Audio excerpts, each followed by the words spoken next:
anything that you can't create because of a way of thinking that you have.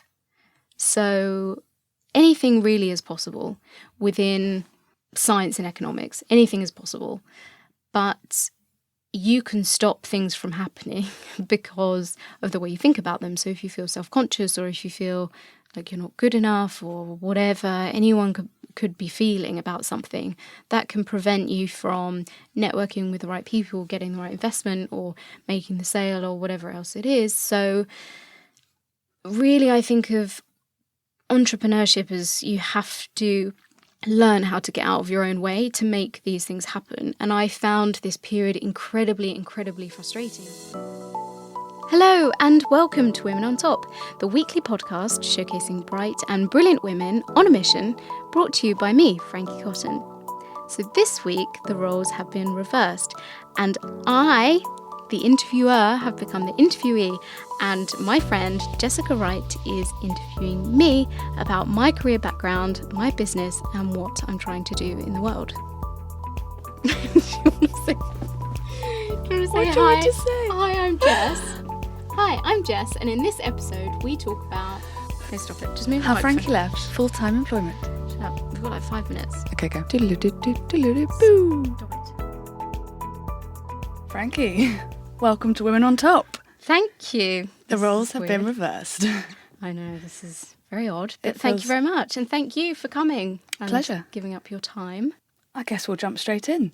Can you start by sharing a bit about your background and how your career began? I studied at the University of Nottingham. So after university, I stayed in Nottingham. Mm-hmm. And I don't know if this is the real reason, but it's certainly the retrospective narrative that I've given it, is that I stayed there because it was much more affordable to live. So I could get my own place. I had my own little 1-bedroom flat. I could move out from the family home. No offence, Mum. And kind of just continue, I guess, that little taste of independence that we get when we're at university. So yeah, I started there. I joined a company called Jigsaw24. Jigsaw is essentially a technology company, so they sell a lot of hardware products. I think they're probably still the largest reseller of Apple products in the UK. They were also, at the time, I think the largest reseller of Adobe. So they're really much in the kind of creative tech space, which was super interesting. So I joined Jigsaw in the business intelligence team, which was a totally unknown thing to me at the time, but just sounded really cool. I thought business intelligence, this sounds fancy, that's the job that I would like on my business card, so I'm just going to go for it. And the commercial director was a bit of a new age, wacky kind of guy. So there was myself and there was a colleague. We both were in business intelligence. Nobody knew what we did. We didn't really know what we did.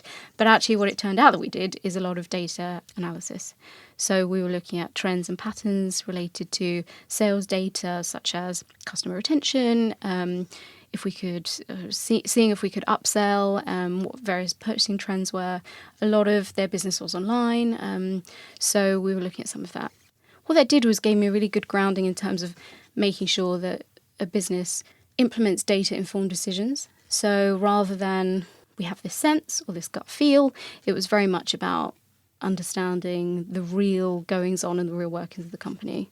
So then, after about 3 months, I moved into a business management role. So business management essentially it was done by sector, which meant that I was responsible for writing and implementing a go-to-market plan. It was a really interesting introduction, I suppose, to business strategy. And when I look back now, I'm quite amazed that I was trusted to do that so soon on. But I guess also they actually didn't have anyone doing that at the time. So I think for them it was an experiment of, if we put somebody in this role, will it tangibly have an effect on the overall number? So yeah, I worked through that. I did a couple of similar roles in different sectors, same company. Then I must also say I met my husband when I was working there.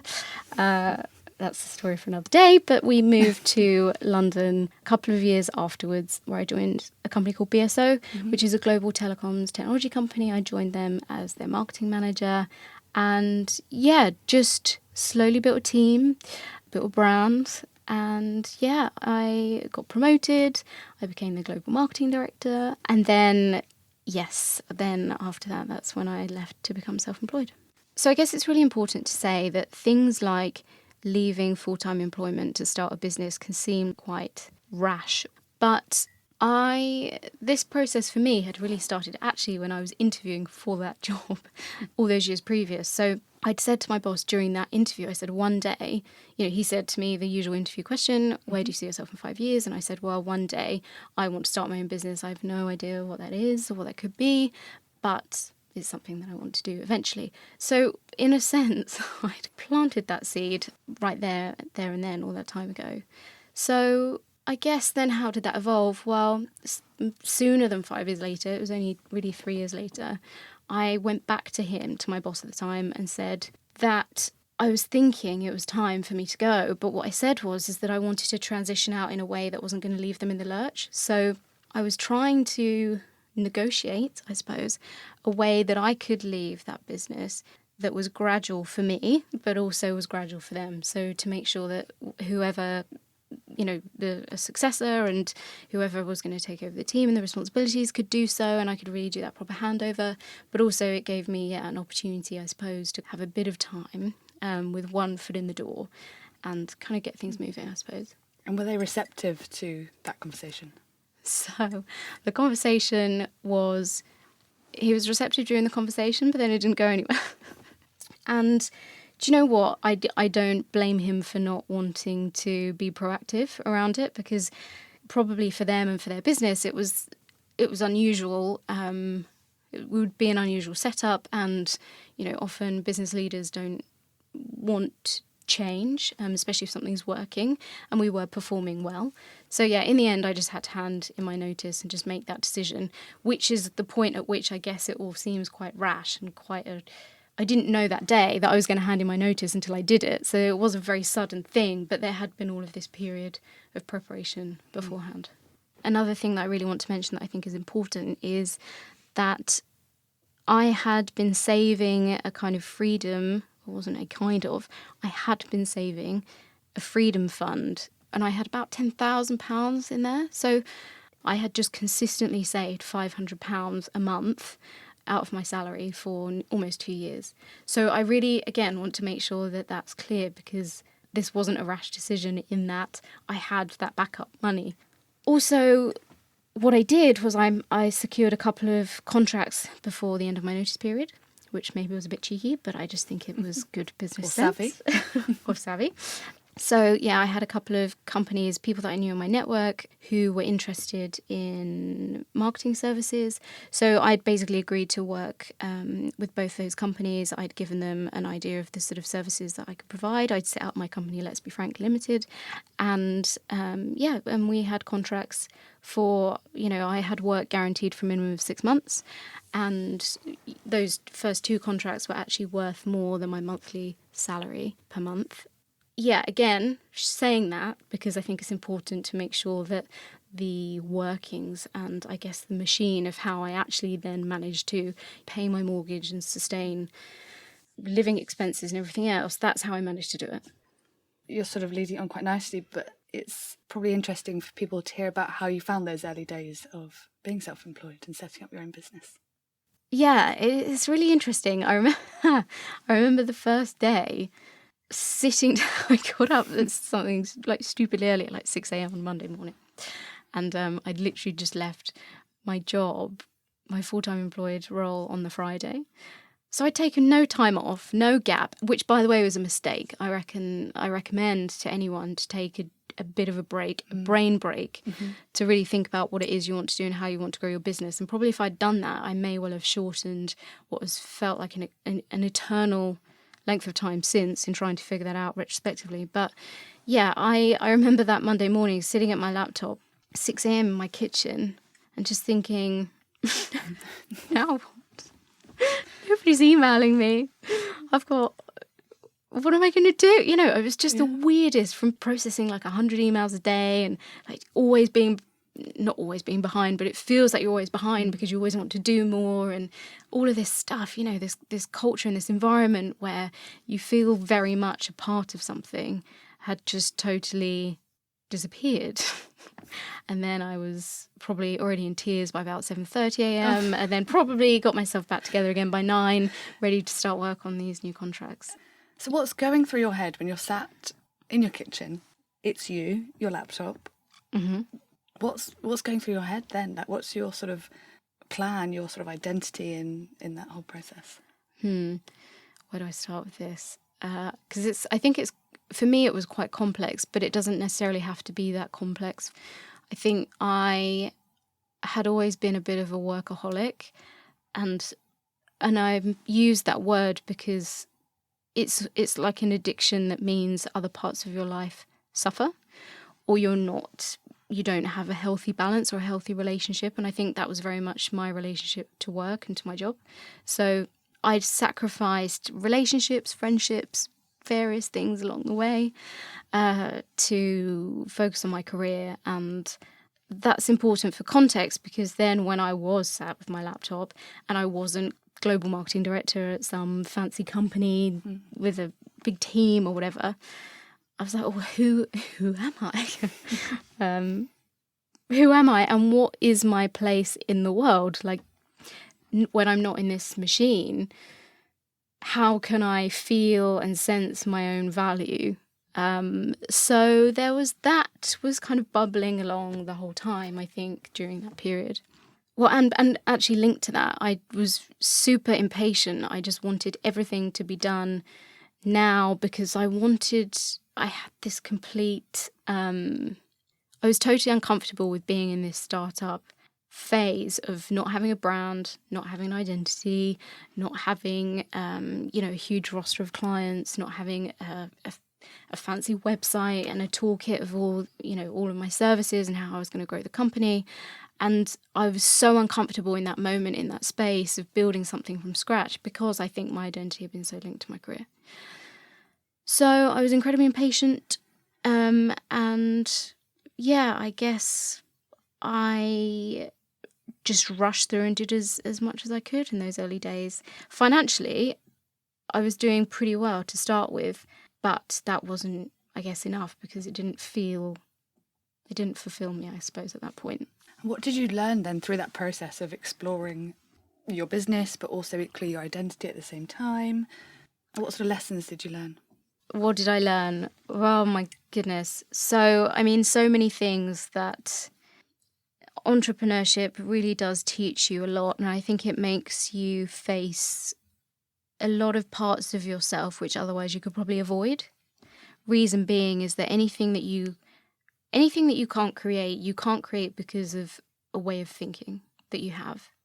So anything really is possible within science and economics. Anything is possible, but you can stop things from happening because of the way you think about them. So if you feel self-conscious, or if you feel like you're not good enough, or whatever anyone could be feeling about something, that can prevent you from networking with the right people, getting the right investment, or making the sale, or whatever else it is. So really, I think of entrepreneurship as you have to learn how to get out of your own way to make these things happen. And I found this period incredibly, incredibly frustrating, because I had all of these big plans and things I wanted to do, and I was learning more about how I wanted businesses to have impact. And I was also deconstructing some of the thoughts I had around, gender and women in the workplace, and kind of my experience over 8 years in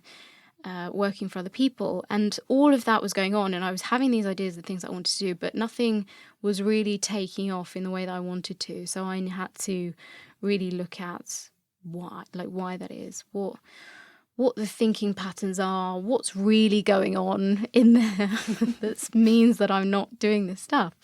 And that is a process that I think pretty much lasted 2.5 years until really recently. And I also think that it's fair to say that that's a process that will go on forever. I think anyone who, you speak to people who do well in business, and I think they're always, they have to work on themselves, their thinking, their leadership, and that's really an important part of business success. So yeah, I'm in this for the long run, but the first 2.5 years were extremely painful. Well, I mean, on top of that, during that time you also co-founded Found and Flourish. Yes. So Found and Flourish was born when I met a woman called Laura Sheldrake in 2017, I think it was, or 2018, I can't remember now. And Lara was a social media consultant. I was building out Let's Be Frank. And we were both feeling pretty lonely, to be honest. We'd both come from, larger organisations where we had structure and colleagues and, working on your own. And at the time I was working from home. I didn't have an office then. And it's difficult. And it's not difficult for the reasons that you might necessarily think. I wasn't distracted or, I don't know, watching TV or surfing the internet or anything like that. It was more that I was just genuinely really lonely. And I just really, really wanted to be around other people, which is weird because when I was working for other people, I was the kind of person who always wanted to skip the small talk, people come in on Monday, oh, how was your weekend? Okay, yeah, that's great. But also we've got work to do. Brutal. So, a bit brutal. So I hadn't really identified myself I hadn't predicted that I would feel lonely, but I did. And I think a lot of people feel that. So we'd come together, we were both feeling pretty lonely, and we thought, well, why don't we create a community of business owners and freelancers who can support each other and, help to alleviate some of the loneliness and I guess create a bit of a sisterhood. So that's where the idea came from. So we started creating a community, we started events, we partnered with a co-working space called Huckletree, we did a whole load of events there, did one for International Women's Day last year, which I thought was great. And we launched a podcast called Bossing It. We were trying to kind of grow the company as a media business, if you like. So we launched a weekly newsletter. And yeah, it was really, really great experience, and it was tiring and exhausting because we were still figuring out how we were going to make it financially viable, how it was going to pay us, be economically viable and stick to our principles of what we wanted to do. And that was a struggle. I think the end of this story, I suppose, is that I left Found and Flourish. Yes. And I want to talk about it because I think it's important for people to, I guess, understand a bit more of what probably is quite a taboo topic. I decided to leave for various reasons. I think one is that I was trying to push the business too far. So I had this ambition that I wanted Found and Flourish to empower the next generation of female founders, which is a pretty big and broad statement to make. I wanted us to help feed the talent pipeline for incubators, accelerators and VCs. I wanted us to consult with various participants in the startup ecosystem to create more opportunities for women and, also look at potentially starting our own co-working space or our own incubator or something like that. So I was very much trying to take it to the fullest extreme of anything that it could become. And Laura and I just had different visions for the company. And we had never discussed initially this huge thing that I eventually wanted to do. And we had very different visions for the company. And I can't and won't speak for Lara at all. But what I will say is that my part of, I guess, that kind of breakdown and what eventually resulted in me leaving the business is that at the time when Lara and I met, I wasn't looking for a business partner logically. So I wasn't thinking, this is a business that I want to create, who's going to fit and complement the skill sets. What I was looking for was somebody who could help me to navigate a really tough period. And I was, I guess, doing a bit of soul searching. So if you think about romantic relationships and when they work and when they don't work when you feel like half of a person looking for the rest of your half. They work when you come as a whole, you meet another whole person, and then it's 1 + 1 becomes 3 somehow, with that magic of two whole people that two whole people can create. If I'm talking rubbish. No, it totally does make sense. Does that make I'm just sense? waiting for you to break into a bit of Beyonce. So yeah, that's the truth of it. I was sort of half looking for my other half, and that wasn't fair, and that I totally own that. And like I said, I can't speak for Lara, but once I a few months later, once I'd kind of found a bit more of my half and I was becoming more whole, I realised that the setup that we had and the visions that we had weren't really that aligned, and it wasn't going to create the right foundation for the company. So I could have carried on, but it was almost like I could see how that would become more of a problem in the future, and I thought it's better for both of us to deal with that now rather than later on. And she's carried on. Oh my God, with Found and Flourish, and Laura's doing amazing things. I have so much respect for her. She's doing something on her own that she never expected to have. She's building an amazing community, and she's doing it in totally her own way without me wanting to do it differently, if you like. So yeah, I have so much respect for her and what she's done. I think she's absolutely brilliant. People love Laura. She's wonderful, and I wish her all the best. She's going to do amazing things with that company. And I think it's very honest and very brave in those situations to acknowledge that and to reflect on those relationships, and, as you did, be honest about the situation. A lot of people hide from talking about things like that, and, as you say, might have carried on for a long period of time. Yeah, I think, I speak to, obviously I'm fascinated by this topic because of my experience. I speak to a lot of other entrepreneurs on this podcast and ask about co-founder relationships and things. And what I will say is that if you're a 50-50, if you have 50% ownership, somebody else has 50% ownership in anything, it's very easy to get to a point of stalemate. If you think about it, if it takes mutual agreement from both parties to move forward, you have to mutually agree. If there are three of you and you each own a third, in most scenarios, two people will agree and one will disagree, or maybe all three of you will agree or whatever. But there's always a weighting that can keep momentum or can move you forward. If you're two with 50-50, that oftentimes can't happen. So you can get stuck, and I think that's worth noting. And so what happened after you left Found and Flourish?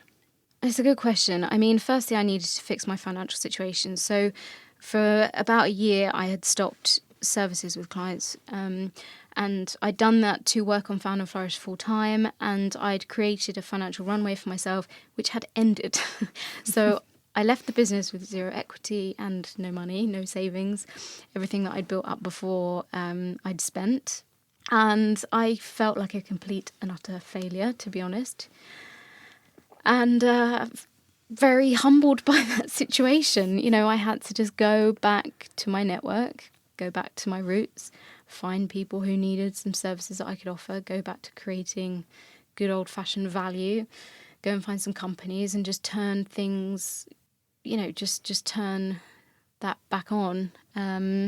It was very humbling, and and it felt like going back to the first step. Felt like going back to zero again.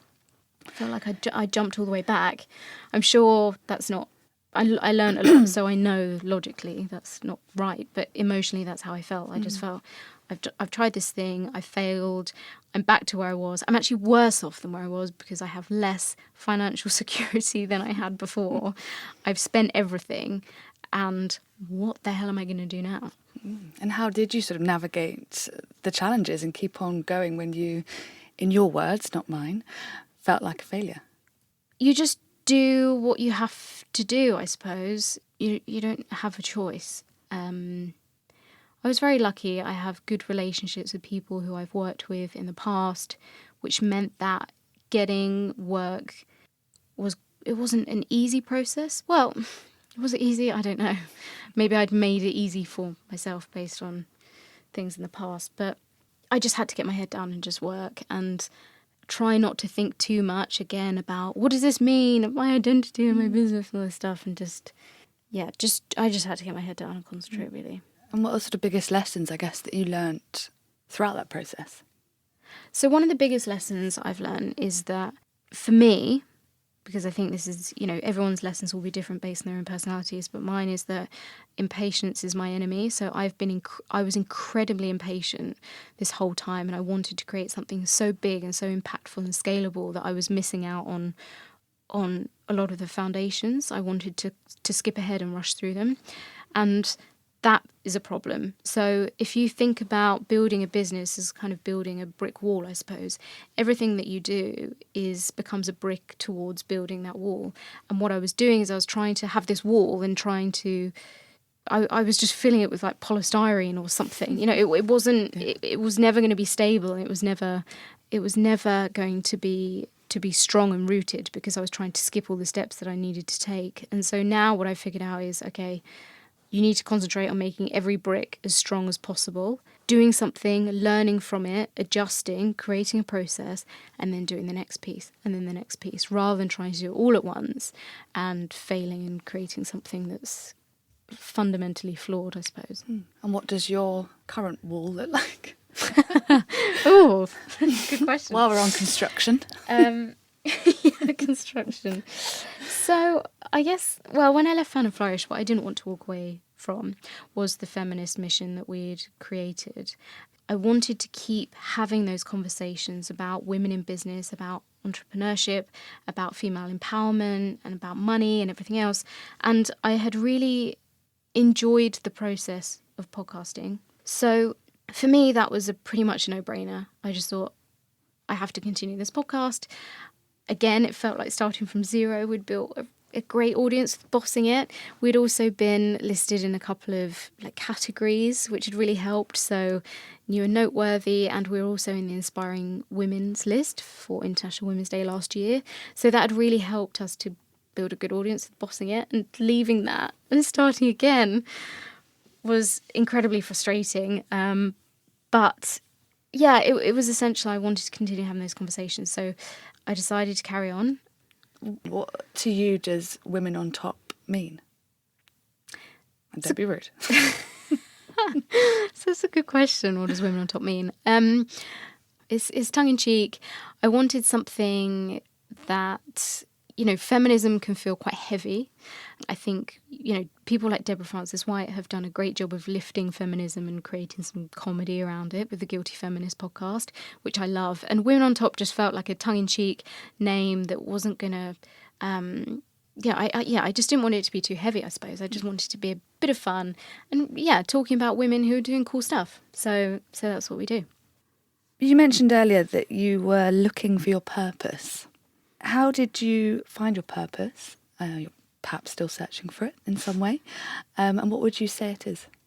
So when I was having this identity crisis, I suppose, I started reading and learning all sorts as much as I possibly could. So I turned to things like Eckhart Tolle, The Power of Now, and A New Earth, which totally, people have read it. Or for people that haven't, it can totally disrupt your whole view of the world and what it means to be a human and have an ego, and to, are you living in the past, the present, or the future, all of that stuff. That completely shifted everything for me and created a journey that I couldn't go back from. And it goes, once you go down there, it's quite deep. So yeah, there was all of that happened, and there was a lot of deconstructing my time working for other people. So I've been taught this, but do I believe it? I've come to assume this, but does that feel right for me somewhere a bit deeper? And yeah, really, it's been a long 2.5 years, but the conclusion that I've come to is the things that I'm passionate about are how business can be more impactful beyond just profit. And there are two other pillars. There's the planet and there's people. And in anything that I do, I am really focused on making sure that businesses become more sustainable, both in terms of the planet and the environment, but also financially sustainable in light of those other pillars, if that makes sense. So in my eyes, if a company today is exploiting people and the environment to make money, they shouldn't be in business. And so I want to help grow companies that are focused on that. So a lot of that is really dealing with company culture.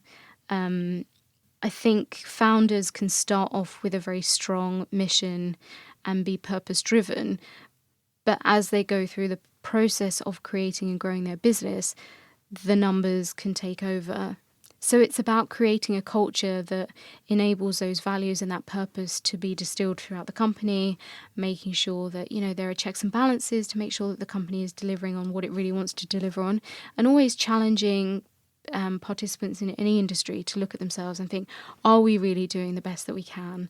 Is there more that we can do? What other ideas are out there? How can we not exploit the people that work for us? I think about modern workplace, a lot of it is insanity, really. We're here in London and people are walking around the city during rush hour and on their way home, and people, it's almost like they're not quite living a life. They're almost robotic in what they're doing. And that's so upsetting. We have so much technology nowadays. Why are we so impatient to grow our economies and to grow our businesses? To what end are we going to... Is the price that we pay for that exploitation of people? Because we don't need to exploit people. We can actually work less hours and deliver not only the same results, but actually better results. Because if humans are only using 1% of their brain, if we restructure the workplace, imagine if we used 2% or 3% of our brain. Imagine if we were enabled to be much more creative in how we work. Then the potential becomes infinite. And then the results on a company's performance then also could be far greater. So I'm really focused on that. I'm very passionate about that. So the final point on that point is then, of course, I'm very passionate about women and women in business. Why is that important? Well, it's important for what's obvious. It's important for, human rights and making sure that women can succeed and they can earn as much as men can. But also in terms of the bigger picture, if companies are created by the whole for the whole, they become wholesome. And my concern is that even though there are women in companies, and of course there's female leadership, how much of that is masculine energy in a skirt? How much of that is masculine energy masquerading as something else? What I really feel like we all need, and all of society will benefit, not just women, is more feminine energy and more kind of female traits being brought into business to look at and address these things. People, planet, profit. How can we look at those three things more holistically and create businesses for the future? Do you want to go on to some listener questions? Sure, why not? Throw them at me. I will. You put it out there to the Women on Top listeners, and they've come back with a few very interesting questions, actually. First one up, how do you protect time for yourself, for your relationships, and for sleep? Yeah, so I don't... No, that's not fair. I'm learning. This is my eternal battle, and I've lost it for a long time, but I think I'm making some inroads. I've realised the hard way that burnout cycles don't work, and I don't know how many times I had to learn that lesson, but I feel like I hope that I finally learned it. And it's just about seeing that it's a marathon and not a sprint. Therefore, you have to create downtime, and that will make you much more effective when you're on your own time. You can hear that. I can say that, but you have to feel it. So you have to experience it, to know it, to trust it, to allow it to happen again. And yeah, just don't believe all the hustle type stuff that's out there. You know if you need a break. You know if you need some time with your family. You know if you need to sleep. We all just have to trust ourselves and stop thinking that somebody else has the answer. Nobody's in your body. Nobody knows what you need. You have to know what you need. And if you meet your needs, your business will be all the better for it. Absolutely. And another listener question. Do you have any tips for managing finances for self-employed? I guess my situation is slightly different because I have a limited company. I'm not a freelancer. I'm not a sole trader. I can't answer this, or obviously I can't give financial advice because I'm not qualified to. But some tips would be, firstly, make sure you're paying into a pension. So even if you have to set up your own pension, well, you will have to set up your own pension, but whether it's through your limited company or if it's it's called a SIP pension, make sure you're doing that because you need to protect your future. You've not got an employer who is, taking your salary and taking out, obviously, your national insurance contributions and your tax, any pension contributions and everything else. So you have to try to think like that employer before you start spending your money. So make sure that you're putting whatever you expect to pay in tax away in a savings account. So when your tax bill comes, it's not a huge surprise. As I said, pension contributions. And you probably need to charge a lot more than you think you do, because you're not going to get paid for holiday. You're not going to be paid for sick time if you're not working. If it's just you, if it's a business of one, if you're not working, you're not earning, unless you've created scalable products, but that's something different. So be aware of that, and you need to build in contingency money. Quick fire questions for you, Frankie. Let's start with some women on top questions. Do you have any podcast rules, do's and don'ts for running a podcast? Ooh, interesting. I probably do, but I think I also break them all. Podcast rules in terms of production. Yeah, production, interviewees, things like that. Okay, so if you're going to start a podcast and you're going to interview people, research is so important. Also, make sure that you have a connection with someone. You want it to be real and authentic, because you're gonna, well, certainly in my case, I have quite deep conversation with people. So, you need to build up a bit of a rapport. Make sure that you've done your research. Don't, and I know I'm guilty of this, but don't say mms and ahs while people are talking as much. I've been trying really hard not to. It's really hard because if you're empathetic, when you have a conversation, you want to do that because you want to show somebody that you're listening. But it sucks to listen to on a podcast. If this podcast had been video recorded, I would have looked like the nodding dog, because I can't not give you the sort of, yep. It also would have seen me knock over that glass of water earlier, and I've now got a very wet foot. Next one, you might not like this, we'll see. Women on top version of Shagged, Married, Avoid. Co-found with, have dinner with, ignore. Go. Oh, interesting. Okay, co-found with, I know a lot of people who I wouldn't co-found with. Well, you can put them in your ignore one.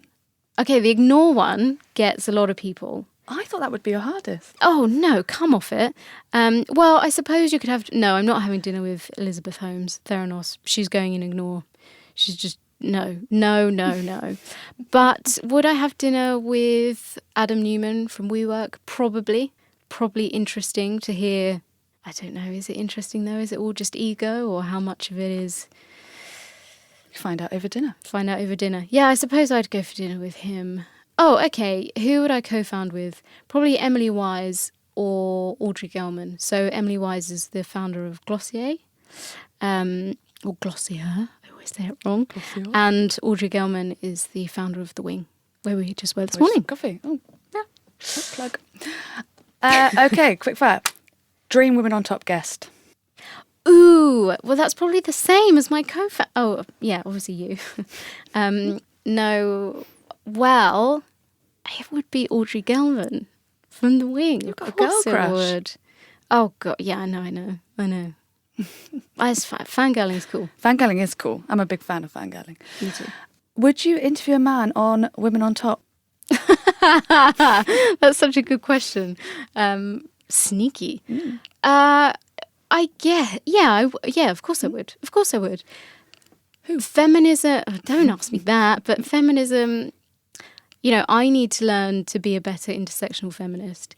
And to be a feminist means to support a whole host of minorities and different identities. And so, yeah, in that sense, of course. But what I'm trying to do with this podcast is to elevate voices that aren't necessarily heard in mainstream media, or that aren't heard enough.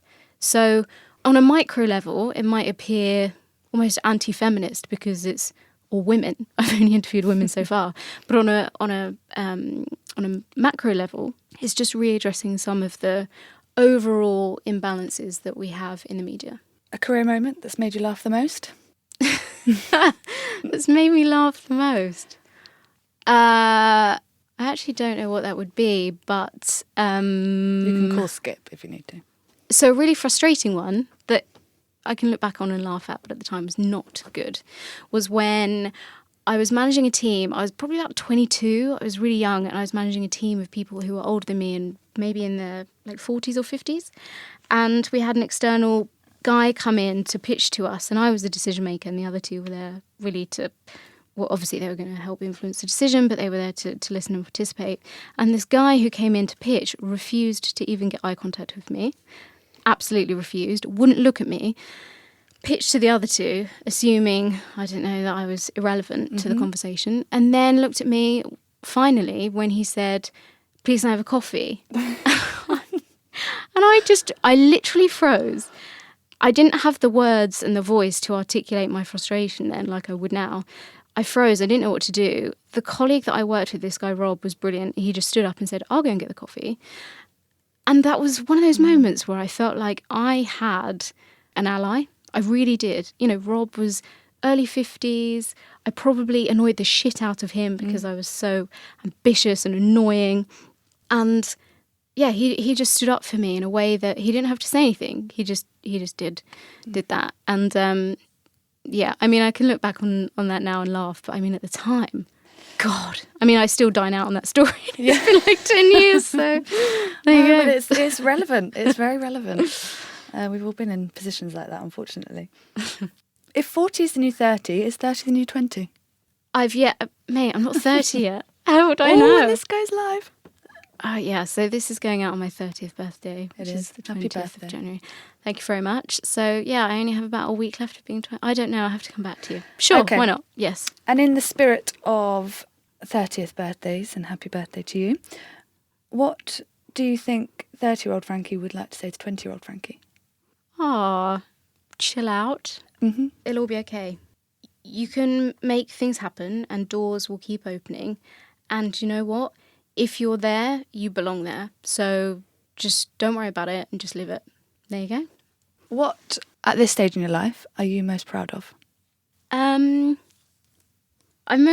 know what I'm most proud of? I'm most proud of my little family and the life that we've built. So my little family is myself, my husband, and my dog Kai, who's a rescue. He's a lurcher. He's lovely.